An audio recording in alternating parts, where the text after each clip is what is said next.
Hey, welcome back to the channel. So glad you were able to tune in. Got a great video for you today. We're going to go out and do a little solo winter camping. I grew up in northwest Montana. Never have had the opportunity to do something like this, believe it or not. But anyway, I've got a couple objectives. Number one, not freeze to death, which obviously I must accomplish, otherwise you wouldn't be seeing this part of the video. Number two, not get stuck. I mean, my dad would be pretty disappointed in me if I get stuck in a four-wheel drive vehicle. But number three, just have a good time relaxing, just kind of having that time of peace and solitude that sometimes you just need in life. But number four, I guess, I just want to share a few stories with you. A couple things, items that I have on me that that mean a lot to me, and they harken back to my childhood, especially to my dad. So I hope you enjoy the video.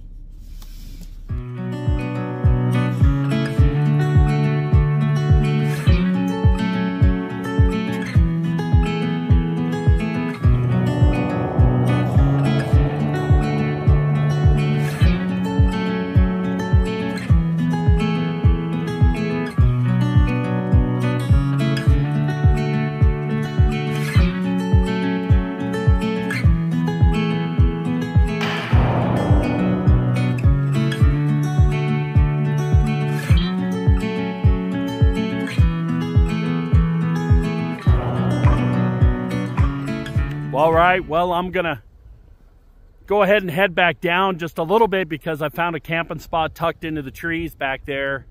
Got way too sketchy back behind us. I almost got stuck. I had to rock the truck back and forth and really rev the engines to get myself out of there. I wanted to set up the camera, but there was like no way that was gonna happen. I probably would have been buried, but anyway, got out of that mess, and now we're gonna go down to a cool little spot. There's a really epic spot, which you saw in the video where I kind of come around a corner and it's wide open. You see the whole valley. I wouldn't mind that spot more if it wasn't a possibility of some wind tonight. It might be just too chilly up there. So I'm going to try to get nestled down there in the trees. These aren't the greatest of trees. They're not like evergreens or anything like that, but they'll work. So we'll get down to the site and get set up.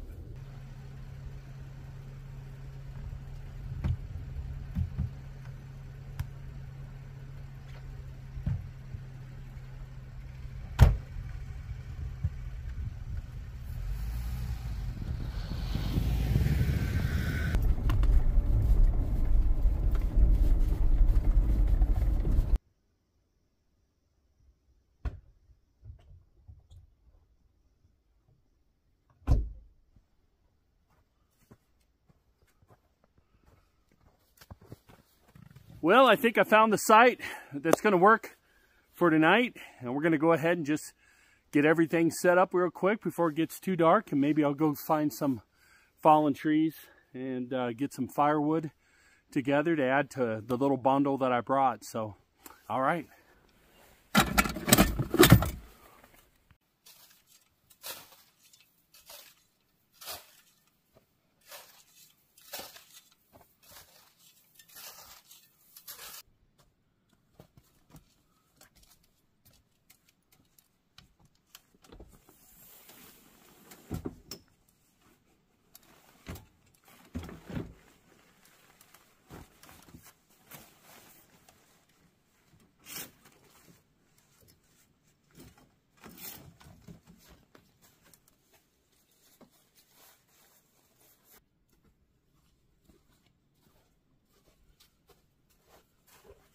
Believe it or not, this is a sleeping bag. It's a double, 0 degree, awesome sleeping bag. It's probably one of my favorite. The duffel bag, I found at a thrift store, and that was an awesome find.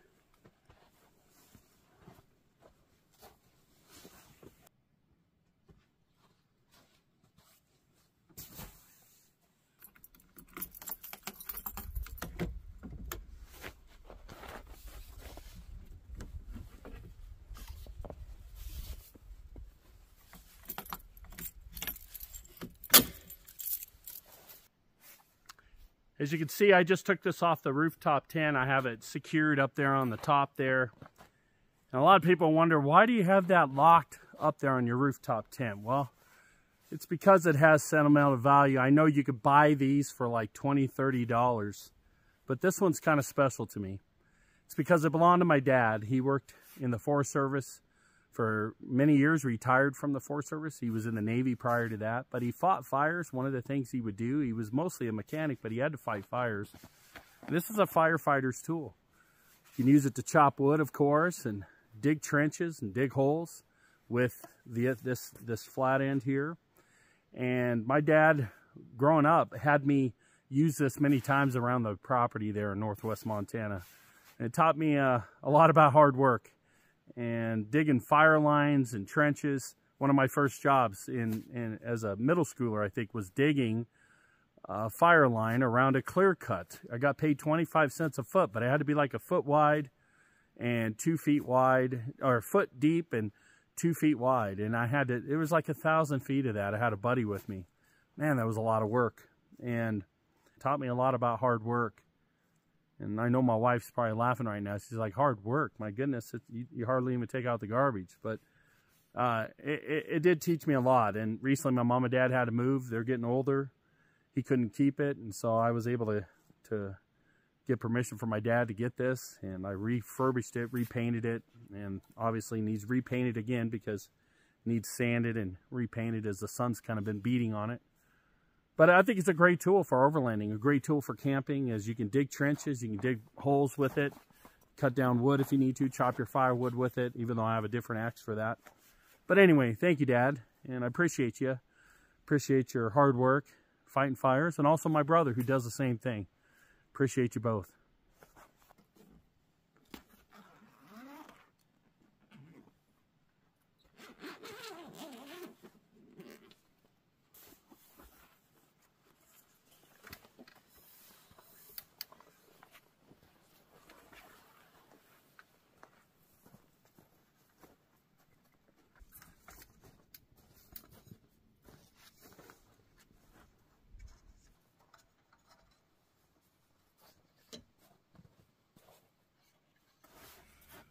Fail number 1.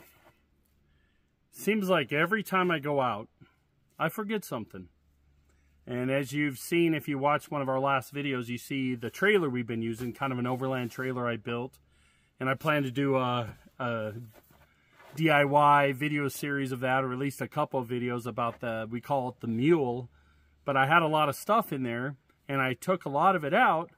But the one thing I forgot was my table. So I don't have a table, so I'm going to be creative, and I'm going to make a table with some fallen trees. So just another adventure, and we'll see what I can create.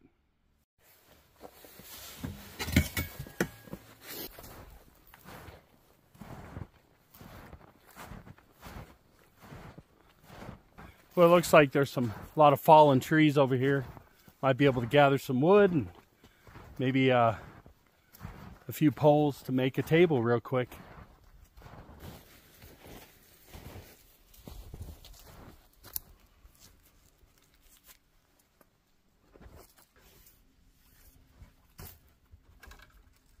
The whole dead tree.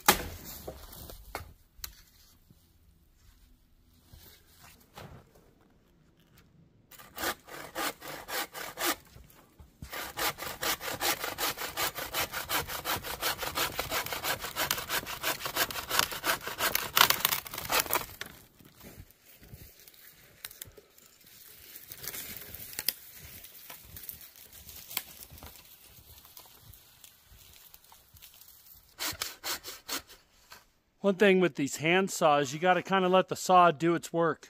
You don't want to push too hard, but you don't want to push too little. Just kind of let the saw do the cutting.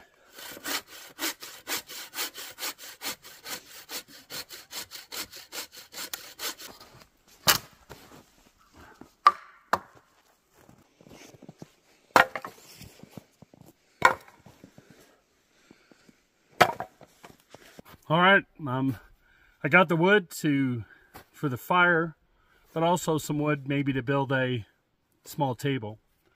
The plan is to use the lid to one of my totes, and I've cut 3 pieces of wood, all about the same length. They've got some notches in them. The idea is to make a tripod, sort of like this, interlocking them like this, and then I'm gonna use some cord. I always carry some cord, or you know, any kind of rope. It's good for anything, so you just never know when you might need it. My wife had this stuff for the Appalachian Trail. She hiked 200 miles, well, more than that, but 200 miles this year, and she had some of this with her to tie up her food to keep them away from the bears. I do not think I have to worry about bears where I'm at, but there are mountain lions. So, you know, just got to keep my eyes open. Anyway, we're going to make this table. Behold, a very primitive, very unstable table, but we shall see if it'll hold my Camp Chef stove tonight, and that I can at least cook. So we're going to finish getting all set up. I think that might just work. Well, temperature is dropping. It was about 36 degrees on my way up here. It is now 27 degrees. And anyway, we better hurry up and get this place set up because we're running out of time, daylight. It's 20 degrees. It has gotten cold in a hurry, and I've been just busy trying to get everything ready. I'm going to start this fire a little sooner than I wanted to, but my hands are cold. So if I want to accomplish objective number 1 and not freeze to death, we got to get this fire going. And yes, I'm cheating. Yes, I saw this on YouTube the other day. Awesome way to start a fire.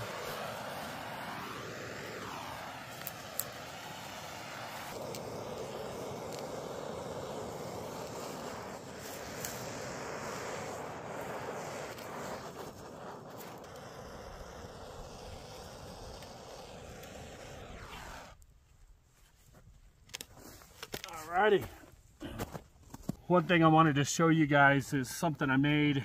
I've always wanted a really good light. Now my awning came with lights, and it's really awesome when you got the awning set up, but you know, if you show up at the campsite late at night, you kind of want one of those like real bright UFO type of camp lights, but those things can be just astronomically expensive. Anyhow, so I had this old rusty tent pole for like a awning, an old awning, and bought this real bright 1500 lumen Walmart special. I'm not sponsored by Walmart, but it's rechargeable, extremely bright, has 2 settings. Put a piece of wood on it and a little bracket, drill the hole in the end, and this just slips right over the top, and then I can mount this up as high as I want it, right on the edge of the awning, or we use it in our trailer, our little the mule, we call it, the overland trailer we have.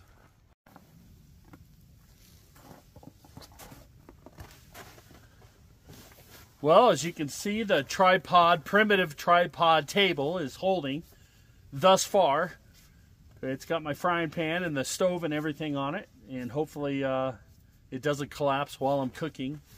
You might ask, what am I cooking? Well, one of the great things, I think, and it's kind of some advice I would give you if you're out camping, especially freezing cold weather, and you know, I know not all of us could be perfect chefs and really want to take the time and do that while we're out camping, but it's nice to have prepared meals.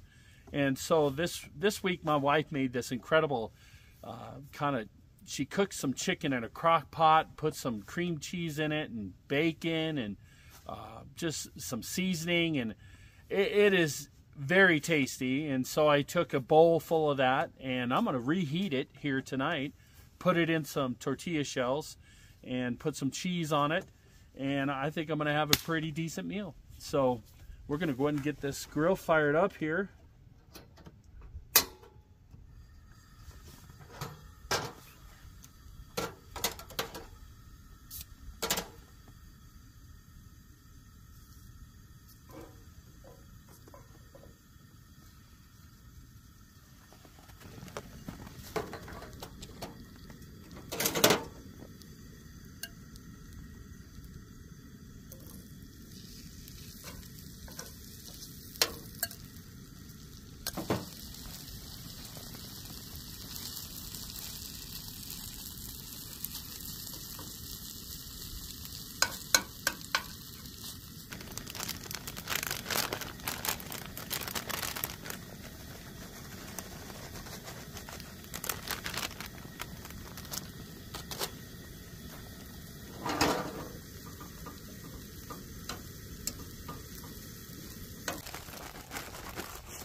Well, as you can see, you didn't get to see me eat that meal. It was amazing, but my camera shut off because it was too cold.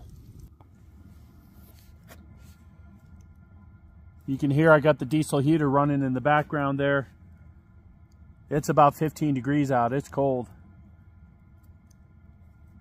I figured I'd better get it running and get the inside of my rooftop tent nice and cozy.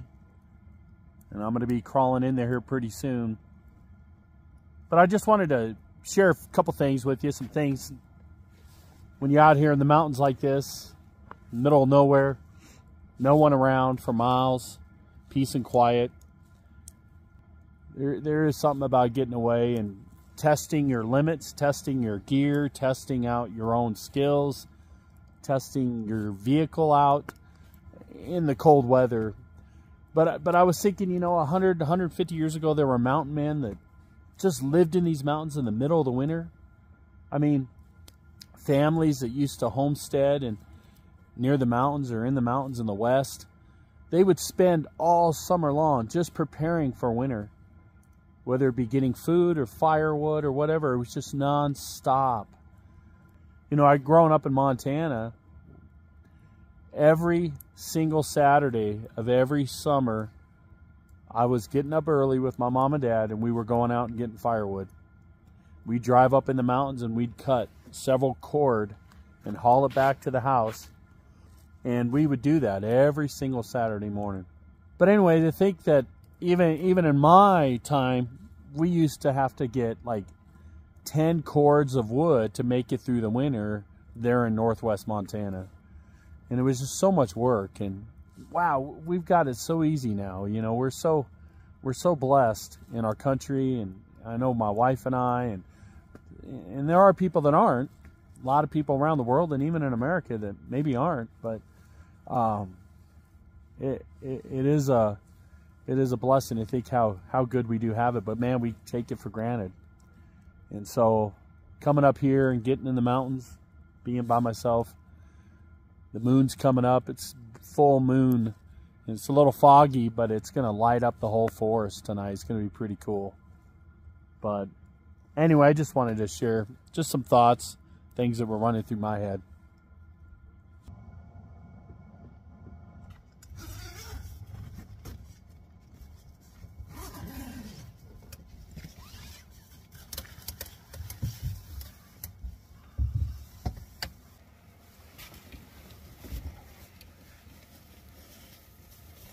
My shoes are going to be frozen solid in the morning. Not sure what I'm going to do about it.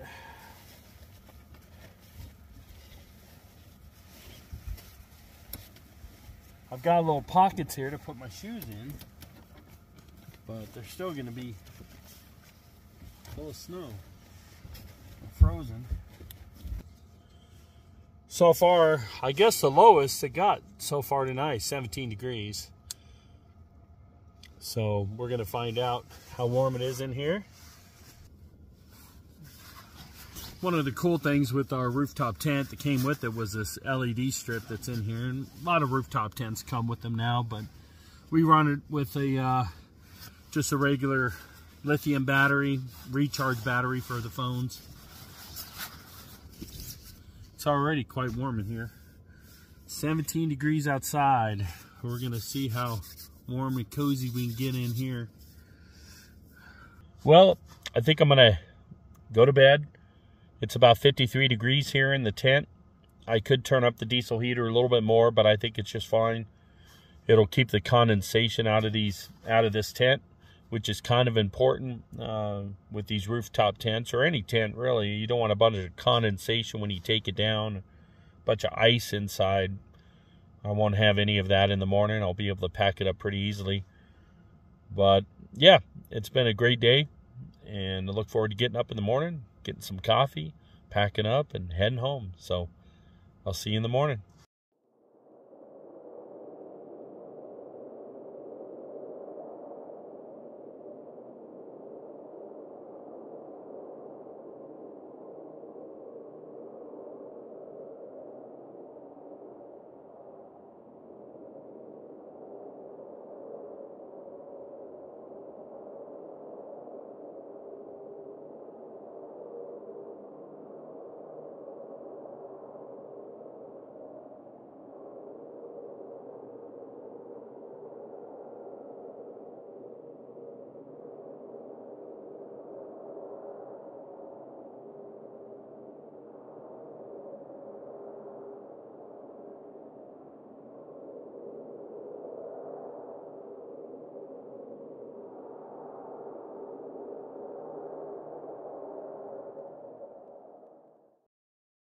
Well, good morning.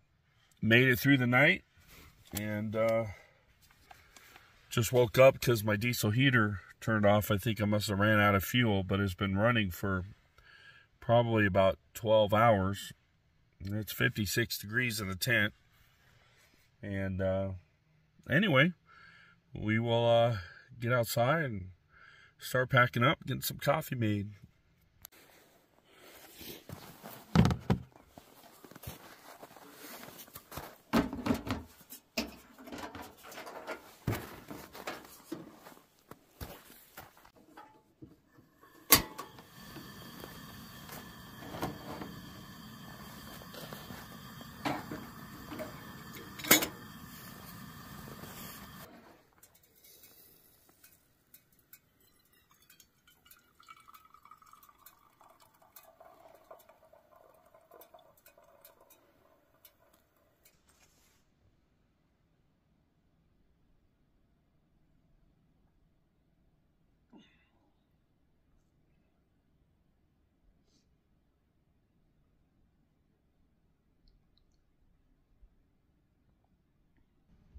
What a beautiful sunrise.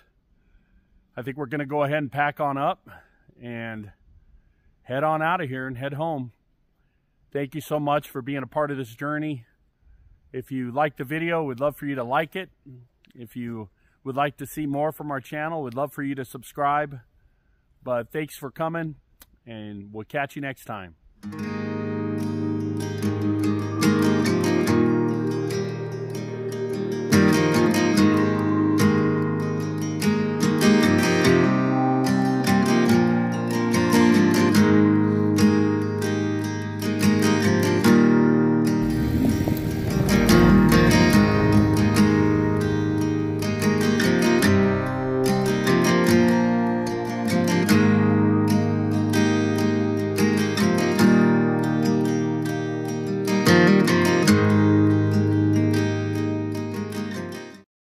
Well, I guess it would be a good idea to let you know whether I accomplished the objectives.